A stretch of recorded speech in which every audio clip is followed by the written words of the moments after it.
মার্কিন president Donald Trump দাবি করেছেন, ইরানের সমৃদ্ধ ইউরেনিয়াম যুক্তরাষ্ট্রে আনার বিষয়ে দুই দেশ একসঙ্গে কাজ করবে।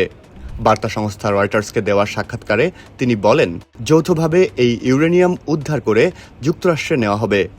সাথে ইরানের পারমাণবিক স্থাপনাগুলোর ধ্বংসাবশেষ থেকে নিউক্লিয়ার ডাস্ট সংগ্রহের কাজও শুরু হতে পারে। তবে এই বক্তব্যের তীব্র বিরোধিতা করেছে তেহরান।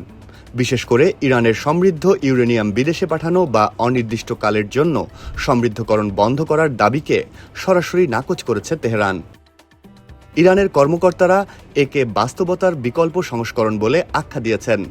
দেশটির জাতীয় নিরাপত্তা কমিটির মুখপাত্র ইব্রাহিম রেজাই জানিয়েছেন, ইউরেনিয়াম সমৃদ্ধকরণ বন্ধ করা বা বিদেশে পাঠানোর কোনো প্রস্তাবই গ্রহণযোগ্য নয়।